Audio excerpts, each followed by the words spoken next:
Welcome to the DJNTV Chill Room Chat, your space to unwind and talk shop. This episode is sponsored by MadeByDJs.com, innovative tools designed specifically by DJs for DJs. DJEventPlanner.com, the industry standard for streamlining your business and booking faster. And DJRequests.com, the easiest way to manage your dance floor's vibe in real time. Support the show by using our Amazon affiliate link at djntv.com/Amazon. Now, let's get into the mix.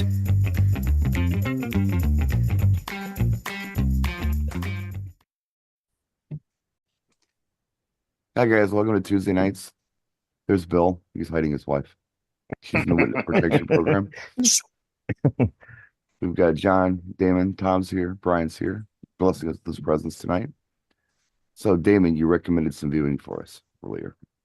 Yeah, on HBO Max, there's an Earth, Wind, and Fire documentary that's out right now, and it's produced by Questlove from The Roots. Yes. And if you're familiar with him, I mean, the guy really knows his stuff, and he takes the time and he does it right. And a lot of old footage, a lot of new footage. Well, mostly all old footage, but he really took the time and he didn't sugarcoat nothing. It was some turmoil in the group. The thing about Questlove is he's not just of The Roots. No. Questlove was Prince's DJ for a long time. Yeah. And yeah, he's just a music savant. Yes. He'd be a guy that would be fun to have in here just to talk music some night because he knows tracks. Mm-hmm. He's just a musicologist. But if you get a chance, check out that Earth, Wind, and Fire doc on HBO Max. I'm gonna check it out tonight. I'm gonna look at it after she goes to bed because it does sound good. It is. And John had a question for the room. Yeah, with the emergence of all these documentaries, these backstories of artists, who in your favorite artists or artists that you didn't get enough information about? Like we had the Queen biopic, kind of the tribute movie. Mm-hmm. There's a Prince one that exists that Questlove saw and not many other people saw. Right. That probably would never see the light of day. They'll probably never come out of that locked room again. If they were just artists, that'd be like, yeah, I'd sit through, 45 minutes of a little behind the scenes with some of these groups just to know a little more, probably more legacy acts than somebody new. Like, I don't think you could do that long on somebody that's new or modern. Like, I don't think Bruno Mars' backstory goes more than a half an hour, Yeah. But right. It's like, wouldn't you like to see something that really just exploded the behind the scenes of what ABBA was going through from the early stages and how they got in and got their sound and how they just got, emblazoned with the disco tag and how they kept going. And ABBA has a nice documentary. That would be something. And It this, they hasn't might been even out have for very some of long. this, for or libraries or just some recommended watching if you've seen any, or if there's who really should get one made. So that was kind of the question I was tossing around. ABBA has a cool doc that I saw recently. It's pretty good. And it kind of tells their story. And they talk more about music in that doc than I think most people do. I've seen several that I was very excited about watching. And then once I watch them, they just feel so tabloid.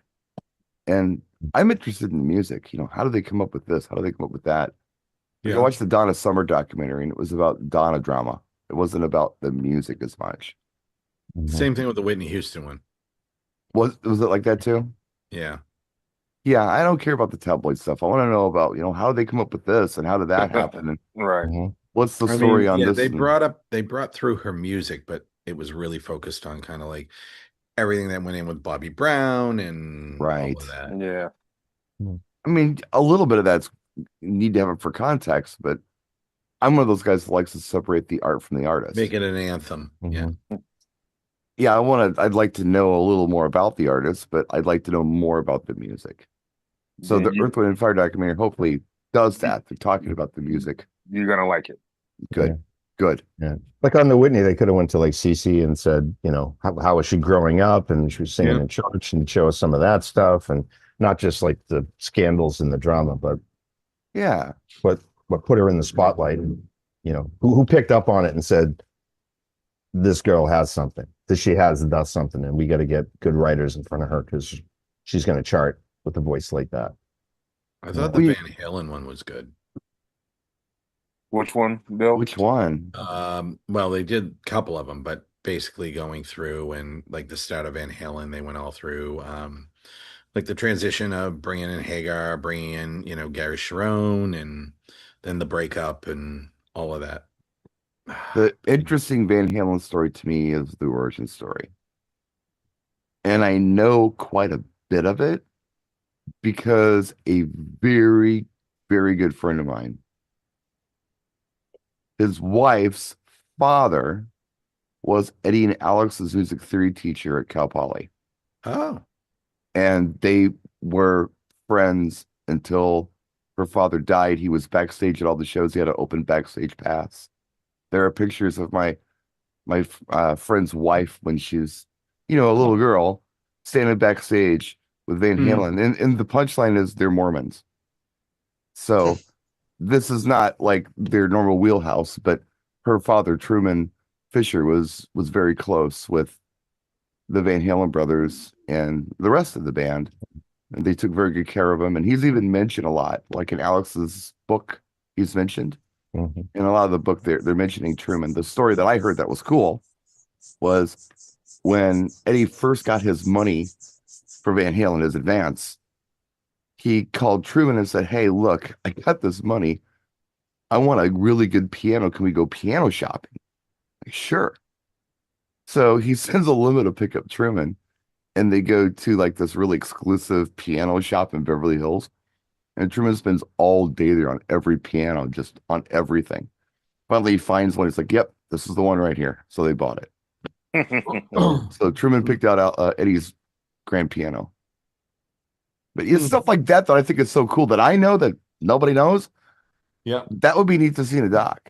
Yeah. Those are cool music stories, Right.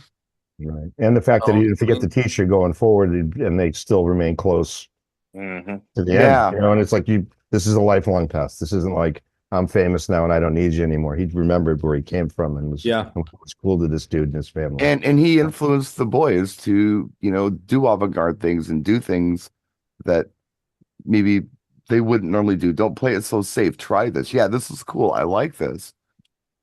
Those would be neat stories to hear just because it has to do with the music. That's cool. I'll show you some pictures after the show. It's like the group Boston. I mean, there's an interesting group, and Tom Schultz and coming to MIT and kind of developing that whole thing and being the perfectionist. And I mean, I've seen a couple of documentaries on Tom Schultz or Brad Delp, but they don't do the whole group. Like Sib Hashian. Right. Sib Hashian, when I was a kid, grew up around the corner from me.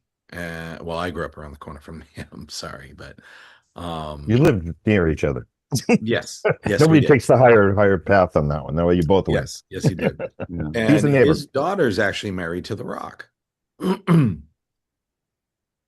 And the house that they had in Linfield, Mass, they still own. So it's just interesting because they were just super cool, down to earth people, and just who he was and what he did, and it is what it is. They're just people, and that's the cool part. But that whole band had such an eclectic everything between finding people and, like I said, Tom Schultz being that perfectionist and going after that sound, and then I know the record companies advanced him. And then he didn't produce. Finally, he came out with Third Stage, and just a whole interesting story there.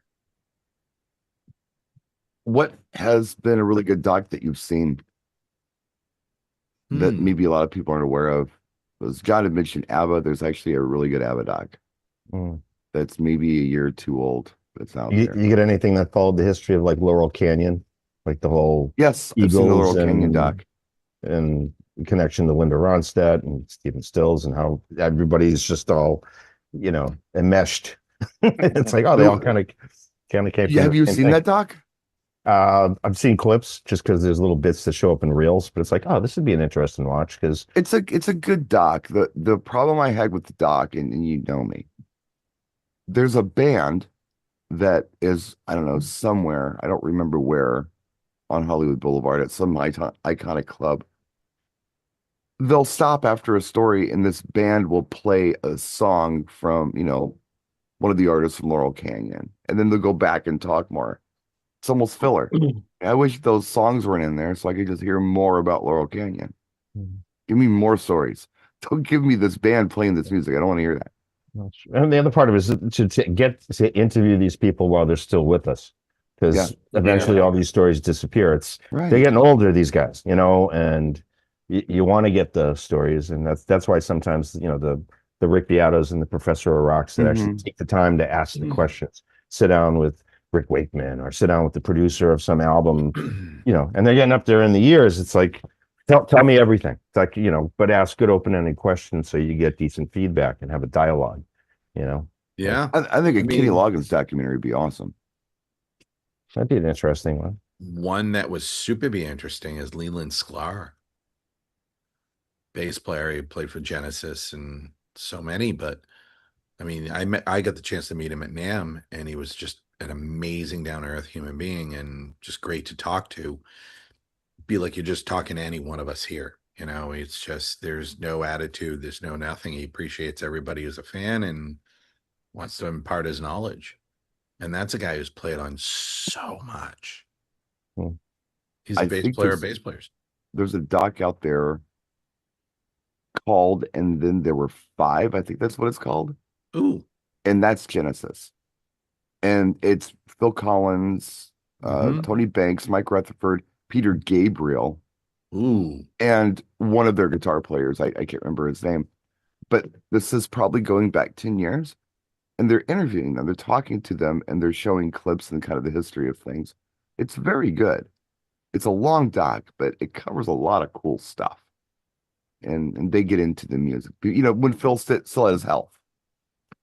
And, big guns for arms that you could clearly see through his shirt and that kind of thing. It's very good. Actually, now that we're talking about this stuff, let me clarify the name of this doc. It's very good.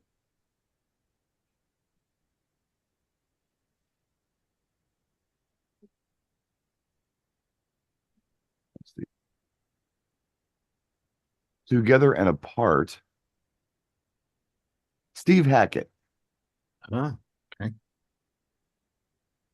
It says, I thought it was called And Then There Were Five, but I could be wrong. 2014, it's saying here. Okay, so a little while ago. Yeah, but it's good. What's happened since then with the band that you really care about musically? Yeah, Together and Apart. It's a 2014 British documentary.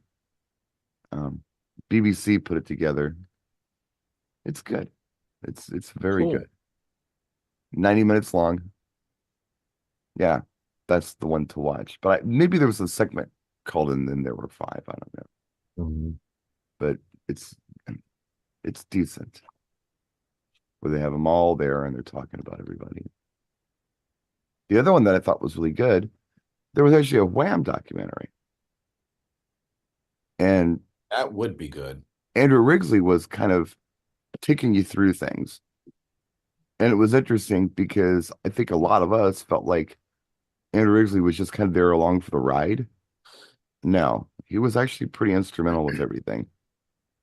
He was there for a lot of it. And he wasn't boasting, but he was just kind of setting the record straight on things. That one was very good. And George's mother, she's in it. What is the name of that one? I'm so prepared tonight, folks.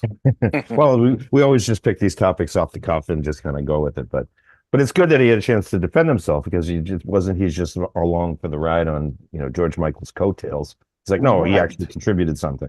He's part of, the bigger picture. George needed someone like him. The Wham documentary on Netflix. I think it's just I was called just Wham. looking at that. 1985.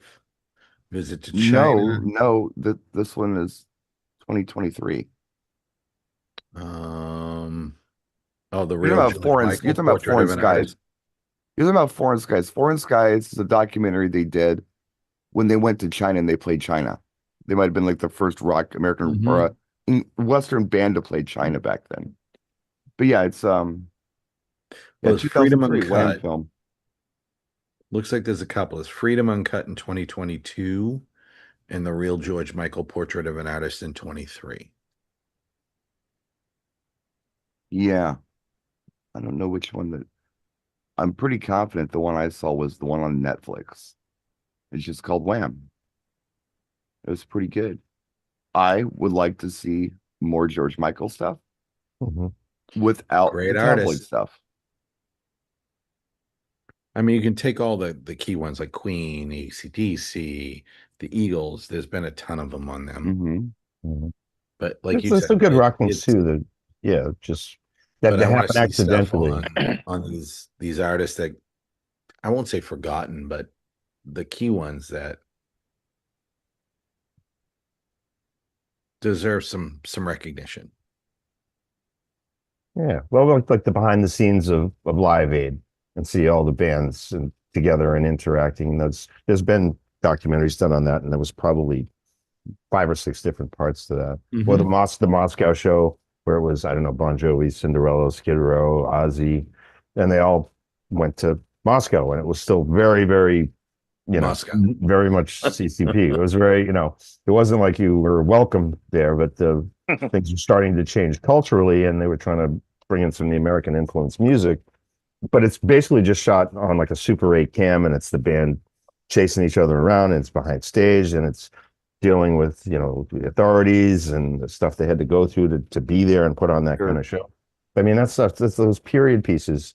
They carry a lot of history, to know that there was a time that didn't happen. You couldn't hear the Scorpions play on one side of the wall in Germany. It was just different times, and those are things that you should look into. If you get artists that you like, look for those kind of behind the scenes, give you a little more of the backstory, and those I think are always interesting. I mean, another really I'm sorry, but go ahead, Bill.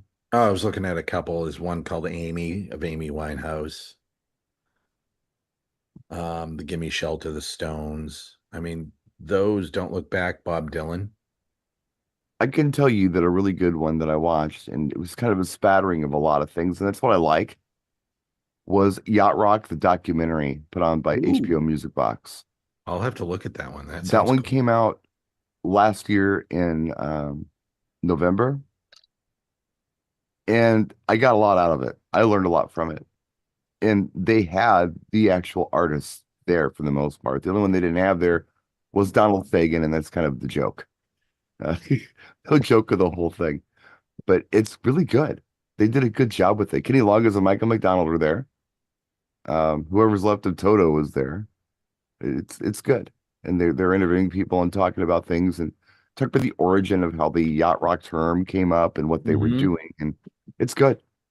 Check that out. It's a really good one. There's one here that got really, really good reviews. It was Netflix, Amazon Prime. It's called 20 Feet from Stardom. Talks about the backup singers of these bands. Yes. Yeah, I don't remember anyone's name, but yeah, the background singers. Like the people who are just about there. Well, their voices because they're in the Stones songs and all that. And like the people who were in what song am I thinking of? Stones with the background singer, Gimme Shelter. Gimme Shelter, yeah, that's what I'm thinking of. Yeah, the background singers from Gimme Shelter and such. I've seen that one. It's good. Brian, you've been very quiet. Is there a music documentary you'd like to see that you haven't seen?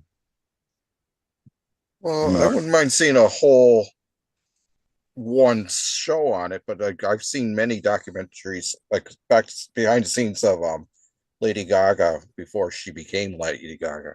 That would be interesting. Yeah, when she was Stephanie. She's going to be worthy of something someday. When with someone like Lady Gaga, for some reason, I just feel like her story is not over yet. Oh no, definitely there's more to tell. I think she's on the Streisand arc. It's kind of the same thing. Started in the small clubs and got a little famous, and covered Stars Born. I'm like, there's another crisscross of the patterns here, but I think she's on to bigger and better things, and if she takes care of herself, she could be around like a Dolly Parton or a Cher 20 years down the road from now. I So, agree. fingers I crossed. never seen any of these documentaries just talk about this. I think I'm the only person in the world that doesn't stream anything. I don't have Netflix. I don't have Amazon Prime. I don't have none of that stuff. So I can't watch any of that. How are you I mean, surviving? Basic cable. ugh. ABC, NBC, He's CBS. probably seen Revenge of the Nerds though. So Yeah. I mean, yeah. Like 50 years ago. Yeah, no kidding. We have a Yeah, friend we here just who's ever lost. seen We Revenge of just the Nerds. lost him recently too. Mm. One of the Carradine. actors. Yes. Yeah. We were going around with that last I time. just, yeah. and it's not the same thing, but I just saw today, it might be old news, that the Michael Jackson movie is the top selling biopic ever made. Oh, I don't That doubt it. doesn't Yeah. surprise me. No doubt about that.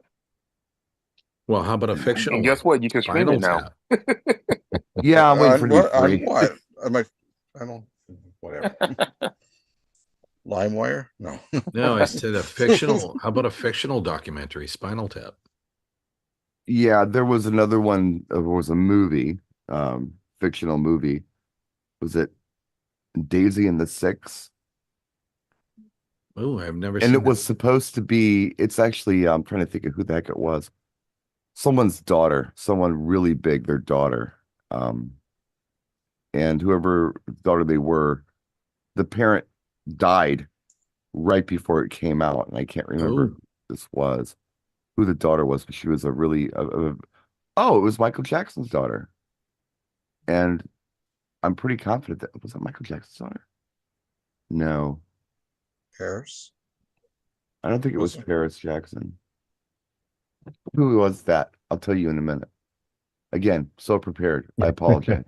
What was the name of the one that you watched while you're looking for that? The one about the Neil Diamond cover artist there and his Song Sung Blue. Ah, that was another Song Sung Blue. one that got a lot of high praises. That Yes. wasn't a, was that the one that just came out? Not long ago. Yeah, Less that was not a documentary on Neil Diamond though. That was no. That was a a documentary on Neil Diamond Neil impersonator. Yeah. Yeah, a cover artist. Yeah. I don't know why they should have just made a biopic on Neil Diamond. Not a, Well, watch Jazz Singer. That's kind of what that was. So. yeah. Yeah. Is this? Oh, whose kid is this? Oh, it's Elvis's granddaughter. That's who it is. oh, It's Lisa Marie's kid. okay. And Lisa Marie had just died. That's what it was. And if you look at her from a certain angle, it's like, yeah, that is Elvis's grandkid. Here, I'll just throw a quick screen share up so you can see. And it's a mini series actually. It's supposed to be kind of like a Fleetwood Mac-ish band with the same sort of drama in it. But that is her, Elvis's granddaughter. Okay. Yeah, you can see it in the eyes. You can kind of see it Yeah. when you're looking for it. You can't unsee it. But yeah, she was starring. It was her first role. In fact, they were auditioning for it, and they said, "Well, you can sing, right?" And it's like, "Yeah." They never even auditioned her. She had never sang before, so she had to go get singing lessons to do this thing. Yeah, it's in the blood, right? Isn't that just Yeah, of course I can sing. I'm of course. Elvis's granddaughter. Yeah, it'd be a shame if I couldn't. I'm Mom Lisa Marie. Of course I can sing. That's You'll who it laugh was. at this one, John. There's one called Sound City. It's I've seen Grohl's parts of that one. David Grohl's tribute to the studio where the magic happened, vintage Yes. gear and legendary sessions. That's a good one. That's a very good one. That's the history on that board with Hart and everybody else that played through recording, and he wanted the console. That was the thing when they were closing the studio. He's like, I want this. This is a piece of history. This can't just come down with the building. This needs to come out of here and be mine. Yeah. Well, So one for you, Brian, because you were talking about original instead of going through. Jimmy Page, Jack White, and The Edge talk guitars and jam together. It's called It Might Get Loud. That one I think I've seen too. What were you saying, Dave? Says said, pure well- joy for gearheads. Okay, speak. I'll tell Bill to shut up. No, I was gonna say the doc I'm waiting to see, of course, is my favorite group of all time. You know, The B-52s. B-52s. I'm waiting for them to make that one. Well, did you see that mini doc I sent you a link to from that British guy? Yes, I haven't watched it all the way, but I've seen a little bit of it. So He's good. He's very thorough as well. yeah, And he sticks to the music. all right. So, but yeah, I definitely want to see a full doc on B-52s and of course My favorite German group, Kraftwerk, too. So Oh, that would be incredibly interesting. there've been like stories on them, but never a full documentary about them. So Right. Yeah, or early electronic music, period. yeah, But it's a lot bits of and that pieces. stuff's little mini docs on YouTube, and they deep dive the music, which is the fun part. Yeah, exactly. So A lot of that too, they blend into like the 80s or this or that, or right. they'll put it all in one kind of general doc. Mm-hmm. REM would be a good one. Yeah, Anybody watching time? I Yeah, am. we got about We're 3 1 minute minutes. warning here. Oh, Okay. 12 is the cut. So Wow. perfect. Well, quick go around. Everybody pick one doc you want to see This from one group. Prince. What was that, I want to Prince? say Prince Prince. one. Yeah. Yeah. Yeah. the Okay. edited, watered down one. Yeah, I think we can all agree on that one. We want to see that one that's in the vault. Yeah. Mhm. I like to see Uncut. those. I want to see it uncut. Oh, yeah. Bucket list. Yeah. Yeah. I'll bring the popcorn. Did I just like totally just trump everybody on that? Well, yeah, No. that's kind of the big one. That's we're Yeah, all that's the waiting one for it. The everybody one we're really never wants going to to get. Yeah. Okay. That's fine. So you want the unicorn? Yeah. I want the Right. unicorn. Yeah. We deserve the unicorn. Exactly. Thanks, everybody. We'll see you next time. Oops, I did that wrong. Wrong button. Let's try that again. That's what you Good said. evening, everyone.